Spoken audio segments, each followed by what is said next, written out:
Kamala Harris, she's out and about. We all see her trying to sell a book. She was taking the tour of these black universities.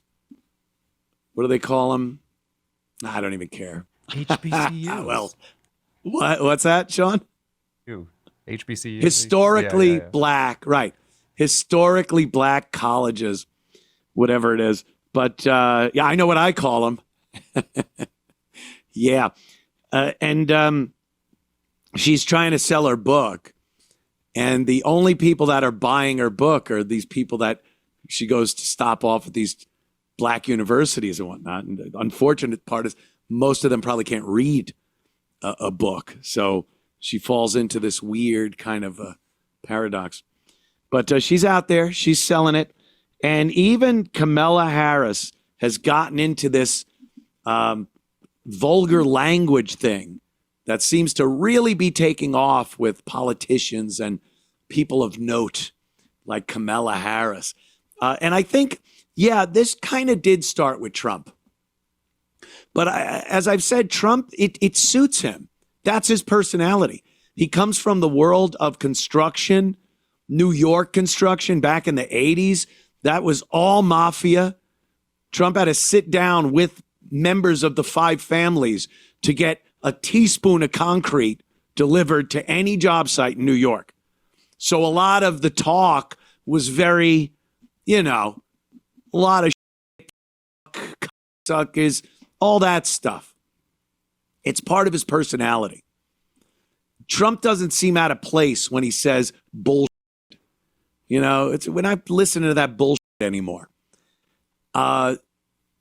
People see how effective it is for Trump, just like the meme thing. Trump will post a meme and they go, oh, we got to post memes. And then they're just these awful memes that don't make sense. They're cheesy, poorly done. They're not funny. And it's the same thing with using curse words, They see, and then they see some of Trump's Republican buddies and people in his administration. They've used words, we're not putting up with that shit. You heard Hegseth say that. And there's been a couple of more. Oh, God, from down there in Texas. Anyway, it doesn't really matter. But it's effective when you do it and it suits you. It fits your personality. Kamala, not so much.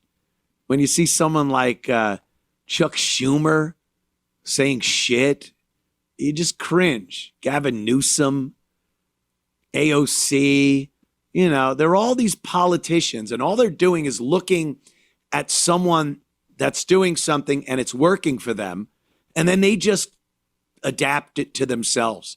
Hi, this is Anthony Cumia. And hello, I am Gavin McInnes.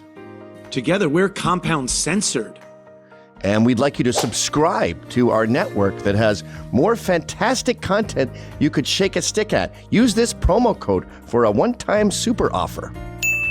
Do it. It's uncensored and oh so entertaining. And it doesn't work with the cursing. It just doesn't.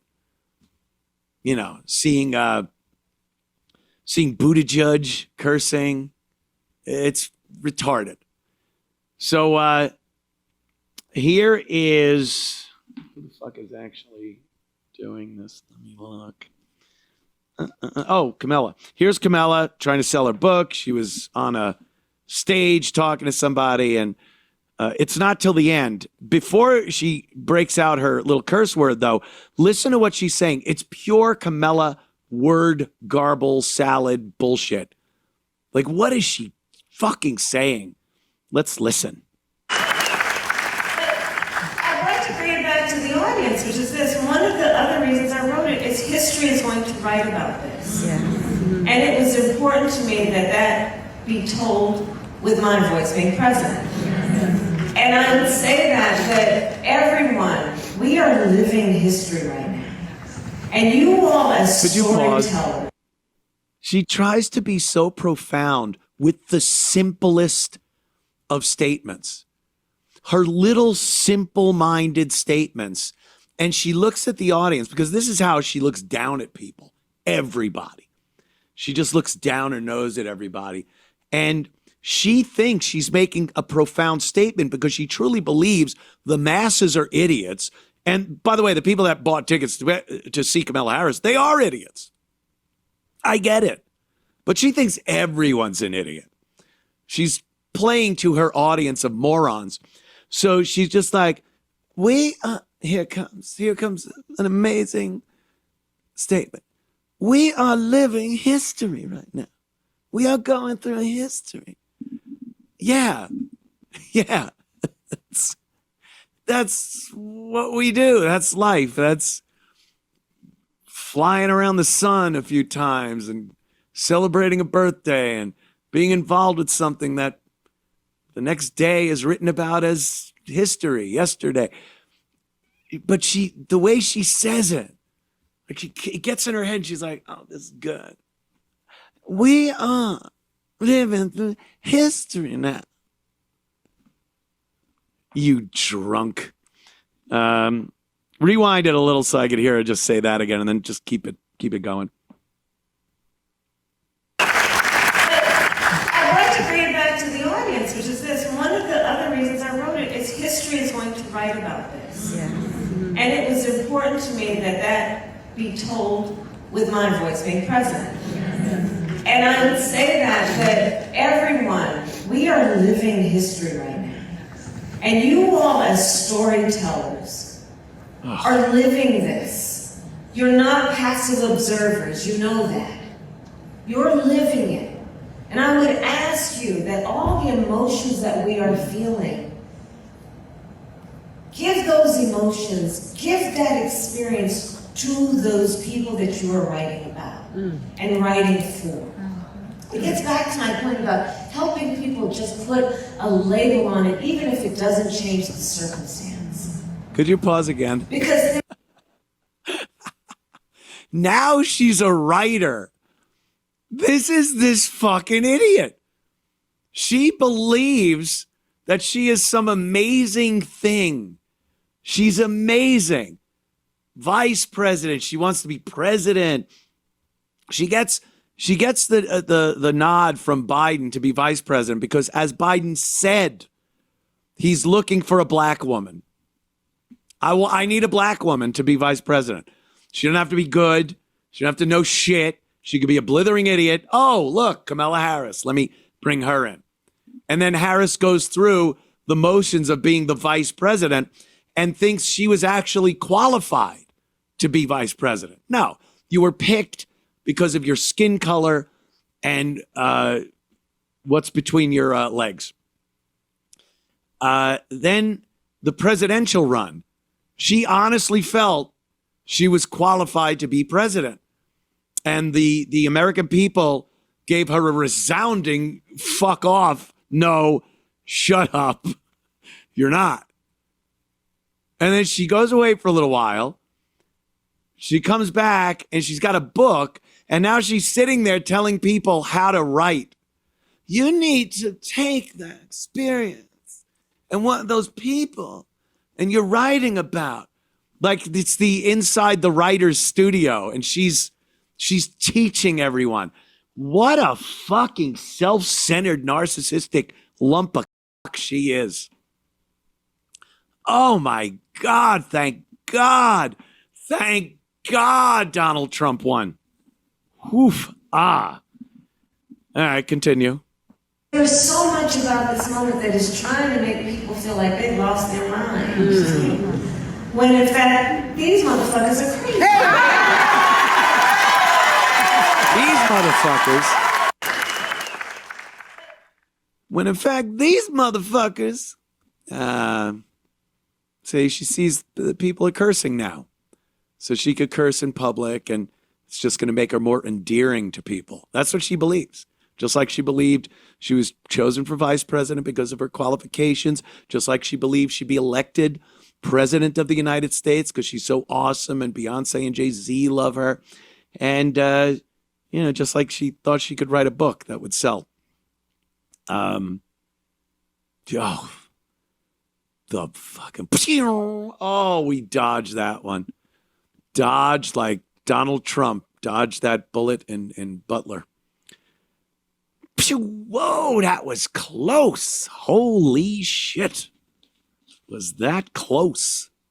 Kamala President, Madam President. The fact that Trump took out two imminent disasters to this country, Hillary Rodham and Kamala Harris. Donald fucking Trump stood up there and saved the country from two of the worst candidates in the history of the presidential elections. You'd be hard pressed to convince me, and most likely many people who were happy that Trump got elected, that Hillary Rodham and Kamala Harris are the two worst candidates ever put up for president of the United States. And Donald Trump, got both of them, deflected both of them. So hate him if you want, but got that going for him, which is nice. Holy moly. Oh, this is this happens all the time. It's another fat black woman on a plane. Fat black women on a plane. And here's what I've figured out from watching the clip. There's a fat black woman.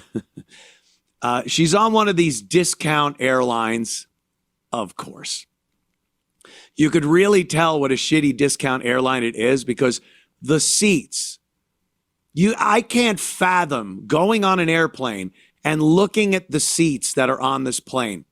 The back of the seats look exactly like elementary school cafeteria seats. Thin plastic. There's no cushion to them. There's no bulk to it. There's no equipment incorporated into it for the person behind you. They are cafeteria seats.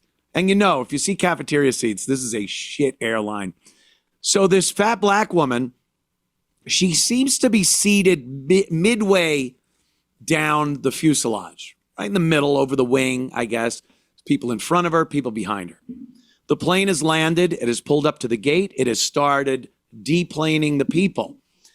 The fat black woman is standing in the aisle, blocking everyone else from leaving. In front of her, plane's empty. They've all left. She's blocking the aisle because it's one of these discount airlines. People don't sit together. So her daughter has a seat in the back of the plane. And the mother, she's sitting in the middle. She wanted her daughter to work her way through all the people to get up to her so they could walk out of the plane together. Now, any normal person would realize if someone you are with is sitting in the back of the plane and you're in the middle, stay in your seat in the middle, wait for everyone to leave, and then when the person you're with, it's their turn to get up and walk down the aisle, you wait till they reach you, and then you walk out with them. Sure, it's a little inconvenient, but I think you've penciled the time in for getting off the plane. If there was a situation where you had a connecting flight, the flight crew is usually pretty sympathetic to that. And if you let them know beforehand, they will make sure that you have a connecting flight shortly because your flight was delayed or something. They will make sure that you get up front so you can get off the plane as quickly as possible. This is not one of those cases. The fat black woman wanted her daughter to walk through the crowd that's getting off the plane and so they could walk out together. And some people start speaking up, and this woman, of course, has to start cursing and yelling and threatening and everything else. This is what This is what happens on modern aircraft. Watch this. Plane's empty. She won't let us get by, man. What is wrong with you? I would hate to be your daughter and have to go home with you. No wonder she's back. Grab our suitcase, please. Wait inside. You know what? You need to be real careful because I haven't said Could you pause? anything. You hear her? You need to be real careful. The threats. What if she's not careful? What if she tells you to get your fat black ass out of the aisle?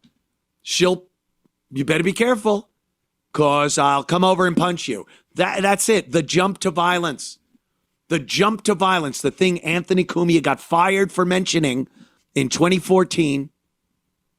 The jump to violence, especially with black females. There's no discussing. There's no reasoning. There is them doing something that's fucking with everyone. You mention it, you are threatened with violence. And Sirius XM satellite radio tossed my ass out for noticing something that the world has been noticing of late, which I kind of like. Did you see that the whole front of the plane is empty? Why are you not stomping Private Pile's guts out? This woman should be pushed into a row of seats and everyone else should just file out. Let's watch a little more, please. I haven't said anything to you all. Look at the seats. Don't say shit to me. They won't let my daughter pass, and I'm not getting off without her. Okay, pause again. They won't let my daughter pass, and I'm not getting off the plane without her. First of all, what's going to happen on the plane through the jetway and you waiting outside? I'm sure she puts her daughter in much more dangerous situations where she lives, the friends she hangs out with, the people at the housing project she lives in. I'm sure are much more dangerous than the walkway down the fuselage and then the jet bridge and the gate. So, and even so, okay, you don't want to. What a great mom. I'm sure she's a wonderful, loving, caring mother. Then sit your fat fuck ass in one of those empty seats, let everyone walk by, and then you can gather up your daughter and leave the plane. There is no scenario where this fucking woman is right in this situation. Not a one. And everyone's pissed. You're flying up. You're not. Your patience is done at this point. Let's be honest. Especially if you're flying an aircraft with seats like this. Look at those are cafeteria chairs. Look how thin the plastic is and everything. That is a shit airline. So everyone's had it. It's probably late already. The boarding process is retarded. You probably saw a DEI pilot and are just glad you made it.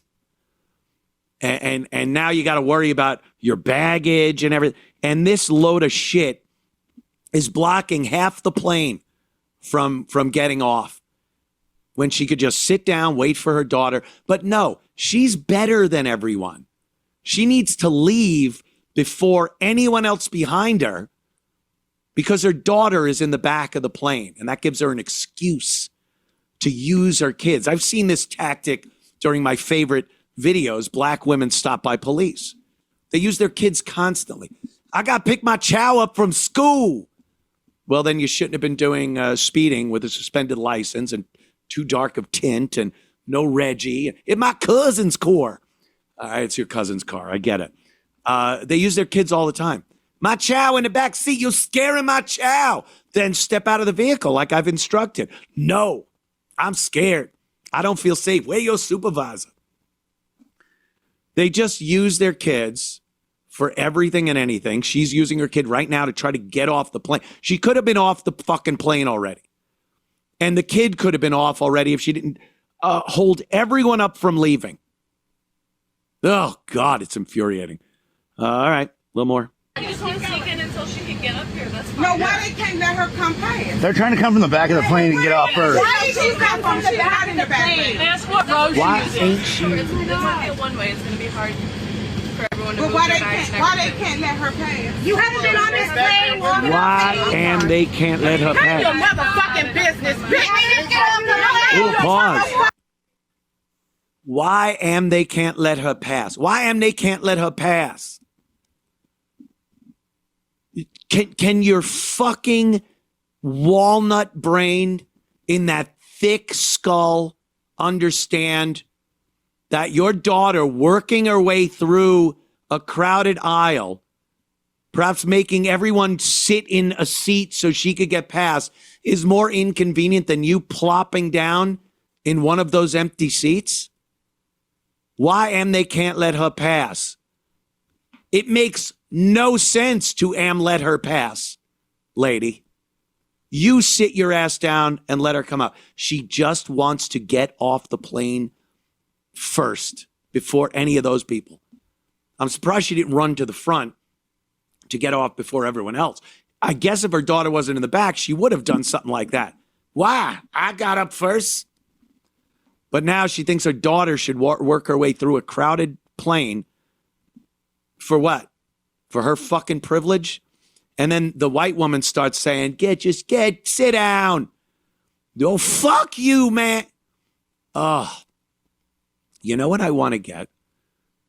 And I will pack it in every carry-on that I have. A Burger King crown. I need a Burger King crown. Because I swear to you, it would be the greatest moment in my traveling life. You get up, this woman is blocking my way, and I just go into my bag and I put on a Burger King crown and I look at everyone on the plane and just go. And you just know at least a couple of the people would be laughing their balls off. What a joke. What a gag for a couple of people on the plane. Oh, God. This guy with the neck braid, he should be smacking her in the fucking head. This other woman, I mean, they're all just standing there. And the only one with any courage is the white woman telling her to get the fuck off. And she's taking the brunt of this goddamn monster's shit. All right, let's watch. Mind your motherfucking business. Sorry. Pause. Mind your motherfucking business. She, again, her cashew-sized brain can't understand this is her business. It's everyone's business that's on that plane right now. How about you mind your business, get your fucking ass in a seat, and let everyone get off the plane? The self-centeredness, the entitlement is beyond reason. And she will never understand what is happening here. She will go through the rest of her ignorant waste of a life telling everyone she knows about the racist people on the plane that wouldn't let her black daughter meet her up with her so they could walk off the plane with dignity.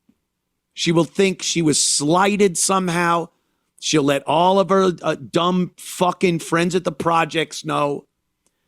And that's how she goes through life. That's why they have this preconceived notion that every single thing they do is being thwarted by the horrible racist white people because they believe it.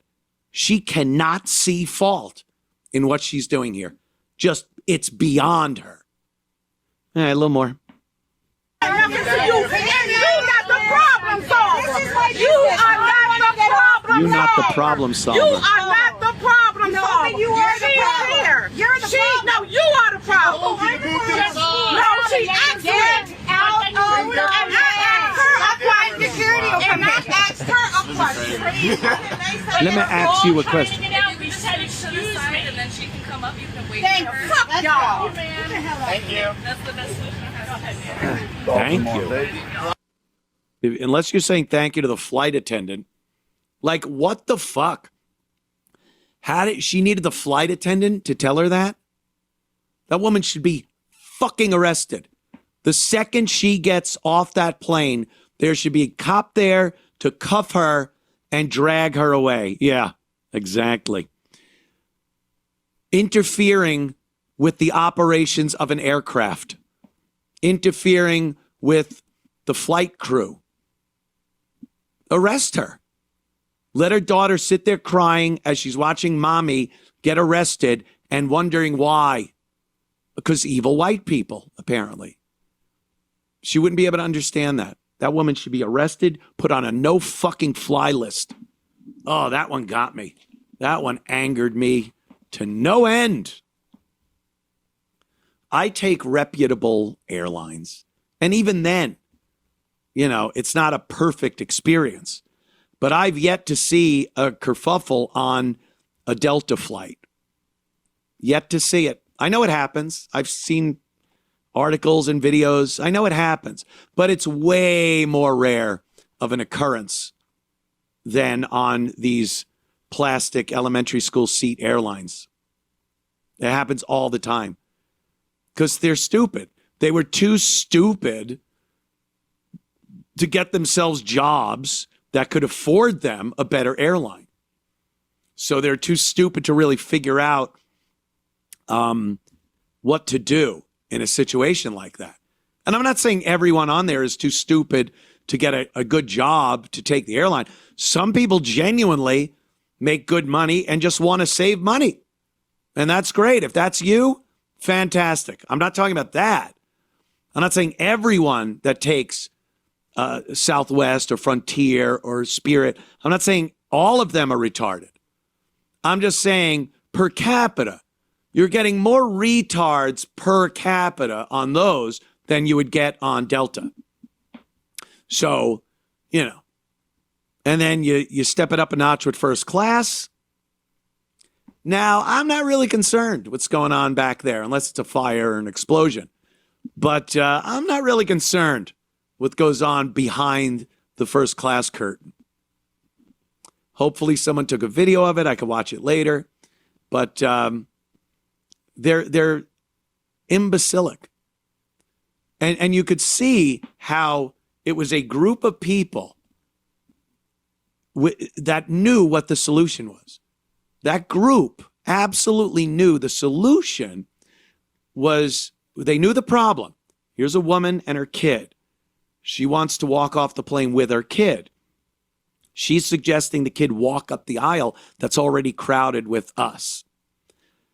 And they assessed it really quickly and went, if she just sits in a seat and gets out of the aisle, everyone can leave. Her daughter comes up, they could leave. Like, the problem was solved in a second. That's why when the white woman said, just sit down and, your daughter can walk up, she goes, "You not the problem solver." No, she is.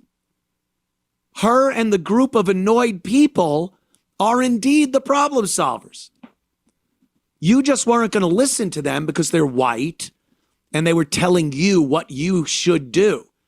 And you're so entitled and have this, again, lack of shame and this feeling that those very people that are the problem solvers are your oppressor, that you refused to listen to them. When the flight attendant came over and explained it to you, at some point it clicked. That little fucking pistachio nut kind of went, and you went, oh, I sit here. Oh, and then they leave, and oh, okay. And she sat down. There really needs to be an IQ test, a national IQ test, intelligence test, and it is put on your various forms of identification, your license, your passports. And it will come in handy in many, many situations, flight being one of them. When you book a flight, it will come up that you have a certain IQ, and then you just go, no, you can't. You're way too dumb to be part of the miracle that is powered flight. We got to do it. We got to get there. We've just lowered the bar so much that we're allowing people to fuck up everyone else's life. I bet everyone else behind that fat lady with a 65 IQ was of an IQ that you could have a conversation with this person. They could figure out problems, do some deductive reasoning. And she was mucking up the works with her 65 IQ. You can't be around people with an average top of the bell curve IQ. You're not allowed to be there. You fuck up shit too much. You fuck up the average 100 IQ people's lives too much with your 65 IQ. Take a bus. Buses, Greyhound bus, 65 is top notch for the Greyhound bus. Planes, not so much. So if you enjoyed that clip, Then subscribe to Compound Censored using this promo code.